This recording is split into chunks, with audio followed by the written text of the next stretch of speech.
Okay, sa videong ito, ipapakita ko kung paano malaman kung ang isang function ay continuous o hindi. Okay? So, to determine if this is continuous at x equals c, dapat alamin nyo kung masasatisfy niya ang tatlong conditions na ito. First, f of c exists.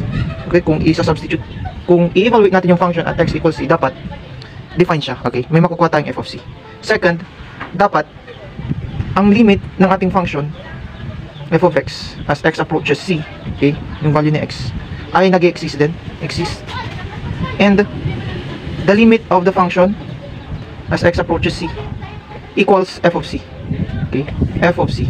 So dapat equal sila. Okay, kung ang tatlong condition na to ay nasatisfy, ang function ay continuous at x equals c. Okay, number 1, again, our function is f of x equals to x minus 3. Or the value of our x is c. So where c is any real number, okay? Okay. Substituting in the value of x, f of c is 2 times c minus 3. So simplifying this, 2 times c is 2c minus 3. So our f of c is this one. So f of c exists then. Therefore f of c exists. Okay, exists. F of c exists. Exists. Okay? For number 2, so alamin kung ang limit ay nag-exist din. Kung yung limit ng function ay nag-exist dun sa value ng x. So limit of 2x minus 3 as x approaches c.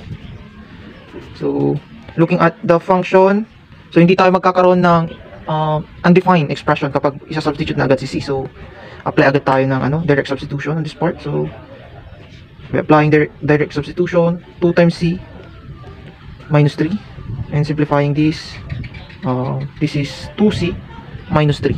Okay, so the limit is 2c minus 3 at 2c minus 3, so the limit exists. Okay, and for number 3, so alamin natin kung yung limit at yung f of c ay equal. Okay, so again, the limit of 2x minus 3 as x approaches c is 2c minus 3, while the f of c is 2c minus 3. So they are equal. Therefore, limit of 2x minus 3 as x approaches c equals 2c minus 3. Equals f of c. Okay, equals f of c. So, yung tatlong condition ay nasatisfy. F of c exists, limit of f of x as x approaches c exists, and the limit and f of c are equal. Therefore, this function, okay, therefore